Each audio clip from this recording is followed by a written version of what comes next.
Hey everyone, welcome to the Social 333 podcast. I'm your host, Chris Bentley. Today I have Elayna Fernandez. Elayna. Damn it. Let me do it again. Okay. Elayna Fernandez. How about that? Perfect. Apologize. So tell everybody a little bit about yourself. Yeah, so my name is Elayna Fernandez. I am a homeschool mom. I call myself a storyteller, story strategist, and student of pain.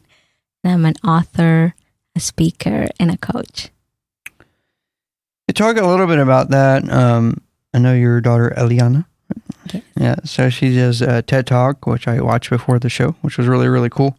Talk a little bit about like your journey, like how you got here, especially, you've been doing it for 20 years. I've been selling real estate for 22 years, right? Like we just old school, right? Like dinosaurs, right? Yeah. But like how does someone that's an entrepreneur kind of, go through those dips and valleys? I'm sure you went through some dips and valleys. Before we get into the trauma stuff, like how did you end up, just kind of going through your journey like that?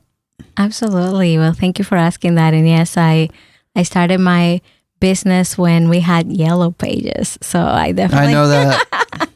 I definitely go way back. And I started my business when my daughters were 1 and 2. I have 4 daughters, 22, 21, 11, and 5. Wow. Yeah. And so at that time, I had 2 daughters. They were 1 and 2. And they were innocent little toddlers, and they had no idea that we were going through homelessness and that everything for me was dark and hopeless. And I felt really defeated. And so I found myself contemplating whether this was the end of my life or what I was going to do to get started. And so a moment of inspiration, and we'll talk more about that later, I think that it was a defining moment in which I decided that I didn't know what to do, but I was going to be a positive mom. And that's where the Positive Mom blog got started. I started to write and to resonate with audiences. And I also started coaching around the same time. And basically, my journey has been really interesting, I would say, because I have evolved, but I have also faced a lot of challenges that allowed me and I would say made me evolve and shift. And so now I still do the blog. It reaches millions of moms in 168 countries. And also that led me to speak, to write books, and to help other moms and people in general who want to do that too. I saw about the trauma and surviving trauma. Tell me a little bit about that, because I just got out of a bad relationship when I had trauma bond, and like I did a lot of research. I still do a lot of research about just relationships and trauma, different things. And the one thing that I've really noticed about a lot of stuff is that everybody has trauma, one face or another. For the most part, like Alex Hormozy was talking about, like he had, a bad childhood, and like I had a bad childhood, and like I'm sure like a lot of other people had bad childhoods, and it's like, okay, cool, like we'll get over it. Like, it's like it's eventually at some point you're gonna have to just like be like, okay, well that was then, this is now, like I got to move on. Talk a little bit about like some of the trauma that you've had. Yeah, so the World Health Organization actually says that 70% of people actually have been through trauma at one point in their lives. So this is true. Every one of us has a traumatic experience. Many of us in childhood. As a matter of fact, I work a lot with the American Academy of Pediatrics and the CDC, and in their studies for ACEs, which is adverse childhood experiences, they say that about 64% of adults in the U.S. have been through at least one ACE or adverse childhood experiences. And there's an ACE score, and it's a test of 10 different adversities that you go through childhood, and that means 0 to 18. And by my 19th birthday, I scored 9 out of 10. Wow. So that gives you kind of an idea of how prominent trauma has been in my life. I remember the first time I thought about this, I was 5 years old. I grew up in a slum in the Dominican Republic. And at 5 years old, I would kind of cry myself to sleep, praying to God, please, I don't want to wake up tomorrow, because I just went through so much traumatic experiences, and that includes violence and humiliation and extreme poverty. And, you know, I know a lot of people in the U.S. can't even imagine having to go to the river and fetch your water that you're going to use that day, or not having a toilet or a shower, and to not have the basic needs met, and feel that way even as a 5-year-old. And then fast forward to when I was 19, I was able to move to the capital and to start going to college. And that's another story in itself. But what happened is I was actually kidnapped. What?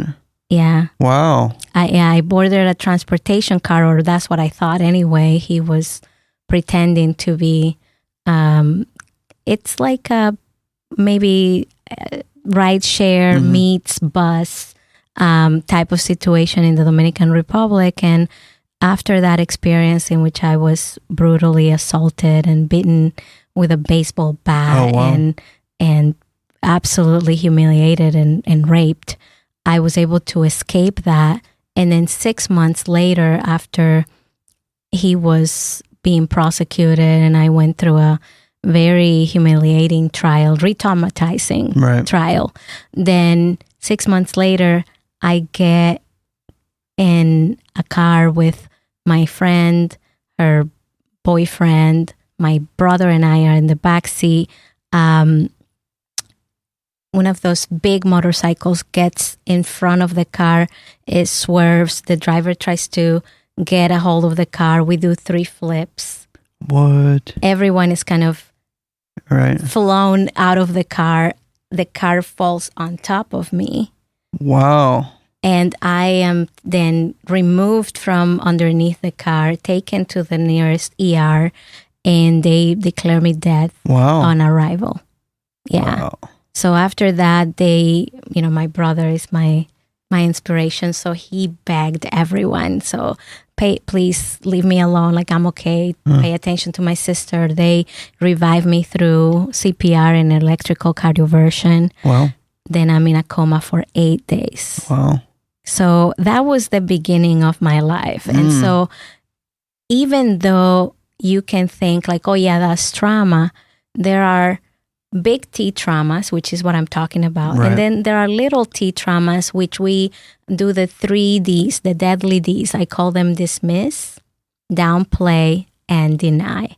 And when we think about those 3 Ds, we usually do them when we don't think that the trauma is big enough, or maybe, I don't know, we need to get over it. And in society, we suffer with what I call comparative suffering.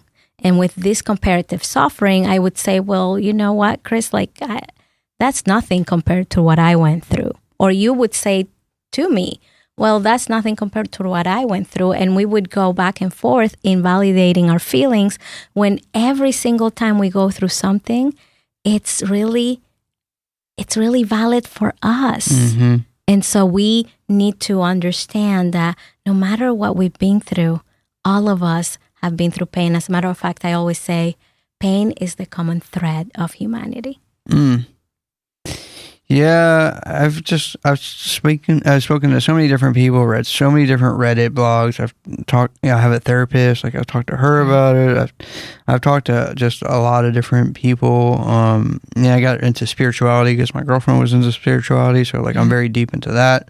It's just a really, really interesting thing when you start getting into trauma, when you get into pain, when you get into seeking, because you always are like seeking, like, why did this happen to me? What do I need to learn from it? It's just like and then you end up getting into looping, which is like a whole nother thing. I can sit here and talk about this all the time, right? So you end up looping a lot. And then you run into somebody like yourself where you're like, well, like maybe my trauma wasn't necessarily as bad as I think it was, and maybe I should just move on with, because that person had it worse, or this person. Just a really interesting how I don't know, just kind of how the world is and kind of how your brain works. Yeah. You know? Yeah. And there are these things that we call first world problems. Right. And living in a slum, that's a bit insulting because it's still a world. Right. But also, we need to really think that when someone's suffering, it is valid to them and it is real and it is painful. And as a matter of fact, the big trauma happens not inside of you, not because of the event, but inside of you. Mm-hmm. So we see that research after research tells us that the traumatic event itself is not the trauma. It's what happens in your surrounding and within you because of what you went through. So in your case, I'm so sad that your breakup was so painful. And you may think, well, everybody goes through breakups. Right. But this is not about everybody. This is about how you're feeling in the moment, mm-hmm. what that's bringing up for you, how it's making you feel. And what you need is someone to be there for you and to validate, you know what, Chris, this is hard. This is a hard moment for you. You're grieving and it's painful. And definitely we must allow ourselves to grieve when we're in pain and to sit in that fire of our own discomfort and to discover what that pain is bringing up for us. Talking about that, talk to me a little bit about healing, because that's really like the next step. Yeah. Like, how did you heal from all your stuff? I know for myself, it's like an ongoing kind of journey. Like, talk about your journey a little bit. Well, healing is an interesting thing because when we think about healing, we're usually thinking about therapy and about spending all of this time maybe talking about it, or maybe just finding someone else to help us through it. And while that's true, community plays a deep part in healing. I have been through moments in which I didn't have a community and I didn't have anyone to be there for me. And so for many reasons, right? And so for me, healing really happens when you acknowledge what happened and you call it by its name and you sit with that pain and you allow yourself to process it. And that doesn't take a long time. It takes layers, right? It's a peeling the layer, but the practice itself, you don't need to spend 1 hour healing every day. I have this practice called Date Your Pain, and it's based on neuroanatomy. And neuroanatomy tells us that it takes 90 seconds for any emotion to pass through. So it will end, right? That's the good part. And so the Date Your Pain practice is about there are 3 steps: see, sense, say. So see is recalling in your mind what happened that was painful, uncomfortable, stressful. Then you go through the next stage, which is sense, and it's scanning your body and noticing what part of your body tenses up and any sensations. You might feel it, that your shoulders are drooping, or maybe your heart is racing fast, or your stomach feels empty, or you have butterflies. So you see and then you sense, because we know that it's a feeling when we feel it in our body. Then after you go through that, then you say, which is the validation part. So 90 seconds, you're feeling that pain or that discomfort or that stress. Then in 30 seconds, you're going to validate yourself. And research shows us that validation actually is the best and fastest way to heal, because we are able to process our pain. And actually, when we think about validation, there's research that's come out, and actually there's a book called Chatter that I really love that talks a lot about that. And when you talk to yourself in the third person, then you're able to process faster. You're able to access a wiser and faster part of yourself, and you are able to access executive functioning. And that's what the journey was like for me. Because while being in a coma, I was able to see myself down there on a cot, with, not being able to breathe on my own. I was seeing everyone around me, hearing them. I could sort of read their mind and their energy at the same time. And what happened for me is that the same people that when I was kidnapped were telling me everything happens for a reason, or what you said earlier, get over it, like it's in the past, right? Or they would say, oh, soon you'll be grateful that this happened. Or they said, what doesn't kill you makes you stronger. And so all of these things made me feel more alone. And I went back to thinking, I should be dead. Why did I survive? Just to be alone, because nobody understood me. I felt that no one cared. That wasn't true. But I found out in the hospital room because they didn't know I could hear them. They didn't know I could feel them. And in this moment, they were saying, oh my goodness, she's been through so much. Her life has been horrible. Can she catch a break? They would pray for me. They would cry. They would weep. They were breaking down. And when they were motivating me, I wanted to die. When they were validating me, I wanted to live. And so we know now that motivation kills and validation heals. When you validate someone and you provide the silence and the safety and the space to process their emotion, then the amygdala actually is able to be calm, and you're actually able to access executive functioning, and that allows us to feel hope, to think rationally, to feel that, wow, there is a possibility that I'll get over this because I'm not alone. People are with me. I have a chance. And so that is what healing looks like. And when you don't have that community like I spoke about earlier, then we validate ourselves by dating our pain, by allowing ourselves to remember that, no, it wasn't okay what happened. We don't know if there's a reason or not that it happened. It might not make me stronger, but I will survive this.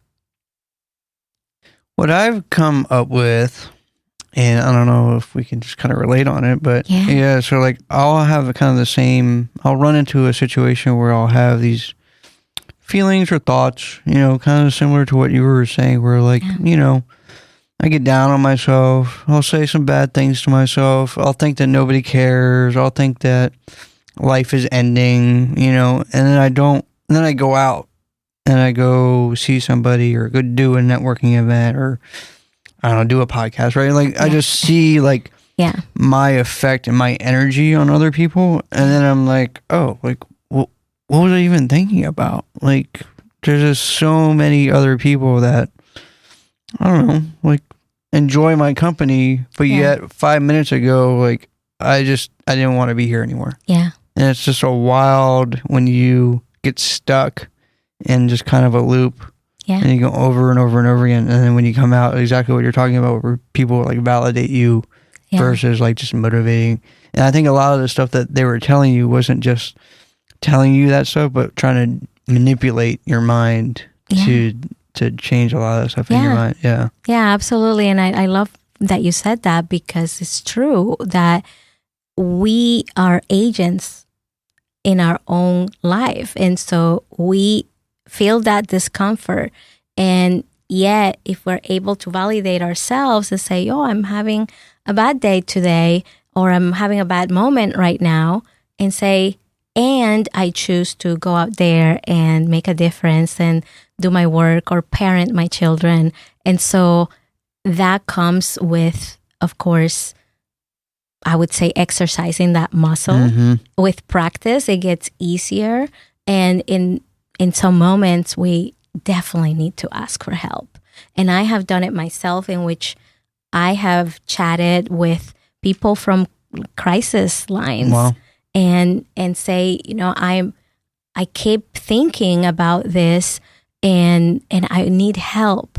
Please tell me something. And then that gets me back to my prefrontal cortex, and then I can be stronger. So yes, on a day-to-day basis, we can definitely manage those thoughts and like you said, be able to tell ourselves something that will get us to the next step. But when we feel that we're getting stuck, call that safe friend, or send them a message. Or if there's not a friend that you trust to that level, because there's so much shame and stigma about that, then there are people in crisis lines who are willing and happy to be there for you. And there's no shame in that. Shame would be, to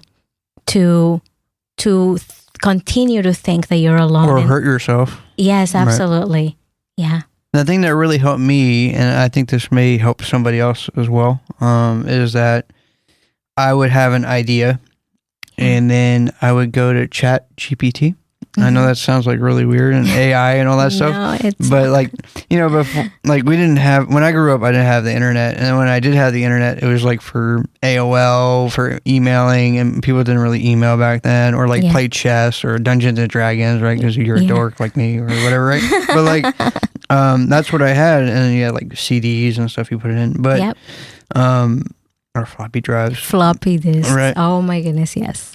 But what I would do is I would have an idea, and I'd be like, why am I feeling this way? Or how do I get out of this funk? Or, my ex-girlfriend did this or whatever. And it would just and then it would be like, well, would you like me to come up with a 5-step, routine to make you feel better? Yeah. Or so it was really beneficial to kind of punch it in and not have to expose yourself to somebody and they're, you feel like you're being judged a lot. Yeah. Right. Yeah. That's what this society does. We get judged for pain when everybody feels pain. And you think about men are not allowed to cry. Real men don't cry, or real men are strong, or women, are aggressive if they feel any type of anger or question the status quo. And those are generalizations, but just to say that even in gender matters and in humanity, we're judged for feeling our emotions. When we actually are born, our cry is our sign of life. Mm-hmm. So pain is a vital sign. And that's what I remember. I remember waking up and feeling this surge of life. I'm alive again. I'm down here on earth again. And the very first thing I felt was 19 broken bones, brain injury, and it's a lot. I had a collapsed lung, and I had this, chest tube, and so and I was excited to feel that pain, because when we don't get in touch with our pain, we're living a flatlined existence. Let's flip the script a little bit. Yeah. Let's talk about your professional paid speaking stuff, which is really, really cool. I've had some speakers on the show. I've spoken before. And then you did 5 TED Talks, which is really, really impressive. I know your daughter did one as well, which is really cool. Talk to me really about just speaking that much for that long, TED Talks. Because a lot of people aspire to be a TED speaker. It's kind of like a rite of passage for a lot of people. Tell me a little bit about how you kind of started doing it, and then kind of obviously you honed it because you've been doing it for so long. Thank you. Yeah. Yeah. So I started my blog when I told you with, Alicia and Alyssa, my oldest daughters, being 1 and 2. And eventually, in 2008, I was diagnosed with ovarian cancer. Oh, wow. And during that time, I had to do a lot of discovery, self-discovery, and to think about taking care of myself, taking care of my body, and really tuning into who I am. And I started to do a lot of study, just like you have, right? You go through something that shakes you. And especially as a parent, I had a brand new reason to to want to live, to want to Right. survive. And oh my goodness, I came across The Secret and The Jack book? Canfield. Yes. The video, actually. And I met Jack Canfield from The Secret. And he's been my mentor for the past, I don't know how many years. Very cool. And then I watched this movie at the movie theater. I lived in Naples, Florida at that time, and it was called Beyond the Secret. And in Beyond the Secret, Les Brown was one of the panelists, and I felt like he was talking directly to me. And he was a cancer survivor, still is, thank goodness. And I said, I want to learn from this man, and I feel very connected to him because he's been through poverty. He, is a go-getter, and he overcame so much. Mm-hmm. And, he's also a person of color in the United States. So I felt really connected to him. And I found out that he was going to be at a conference in Las Vegas. And when you have cancer, you have nothing to lose. I just showed up at this conference. I didn't know I wasn't part of the conference goers. And one of my friends was part of the theme of the conference. And when he finished his talk, and I realized he wasn't going to stick around to say hello or anything like that, I ran backstage. Wow. Past security. Wow. Yeah, I didn't go to jail. That's okay. Okay. Yeah. But That's I ran. good. Yeah, I ran. I was wearing 6-inch heels. I'm 4'8", so back in the day, I was like, oh, I'm gonna be taller. Now I know I'm not gonna be taller with the heels, but I was just running, and then by the time the security guard caught up with us, I was already giving him a hug, giving him my card, and that led to me traveling the country with Les Brown, shadowing him, creating, helping him create content and translating and helping him with his web marketing, because that's kind of I'm a geek also in that way. And one day I had no idea, he calls 0.5 to the stage, and that's how he calls me. Really? And that's the first time I spoke. I wasn't really ready to speak. I always told Les, I am not a speaker. I have an accent. What do I have to say? And I put myself down in that way because I really felt comfortable just reaching people in so many countries through my blog. Right. I already felt like I was serving my mission and serving a purpose. But when I stood there and I received this standing ovation, and I felt the love of the people, and they were crying and they were hugging me, and they felt validated through my message. It was such a sacred experience. And I felt I need to do this, because if I can help facilitate this for people and help them feel this spirit, I definitely want to be an instrument of that. And that's when I started in 2009.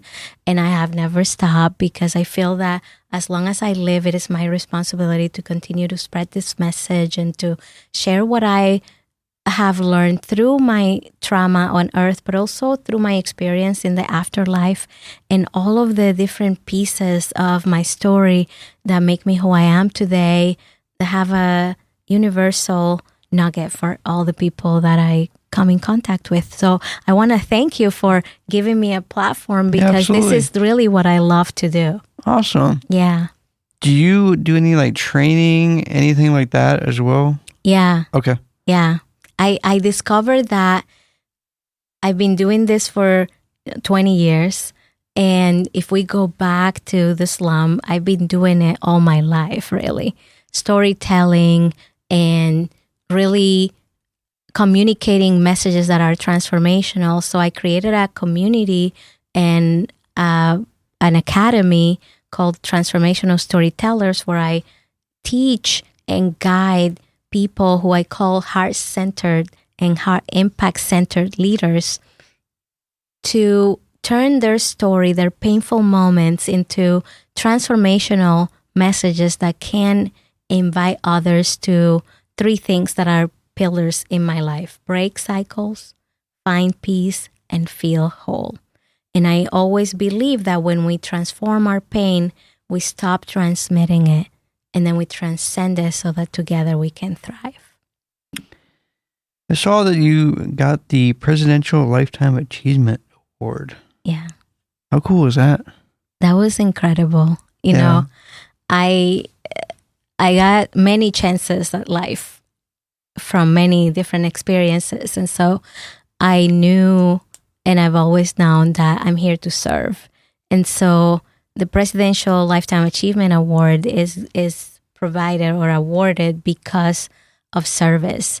And I didn't even know I had done over 10,000 hours of volunteer work. Wow. Yeah. And so I have a letter from the president, from the year that I received it, saying thank you for serving the United States, over 10,000 hours of service, and for all you do for the community. And for me, that's the best kind of award, because it makes me proud to make a difference. And as an immigrant to this country, I think it's going to be 24 years in December. Wow. To know that many people have had it a little easier or lighter or smoother because of my contribution, even when many of those times I was myself climbing and I was myself developing and growing, and still am, of course. So I really love having that medal and that certificate. Yeah, it's really cool. Yeah, it's right in front of me, because I want to remind myself that there's still more work to do and there are still more people to serve. Wow. Incredible story. We're going to talk a little bit after the show, but yes. So Elayna, if anybody wanted to reach out to you and either get some training or some coaching or talk to you maybe about speaking on a stage, like how would they find you? Well, they would find me at thepositivemom.com/EF. Thepositivemom.com is my blog, and on the EF, like Elayna Fernandez, you can find all of my social media networks and links to the community, to my coaching, and to all of the talks that we spoke about on Tedx, the United Nations, and all of those amazing opportunities that I've had before. And I'm always online on social media at The Positive Mom. Awesome. Well, thank you for being on the show. I really appreciate it. Thank you so much for having me. You're the best. Thank you.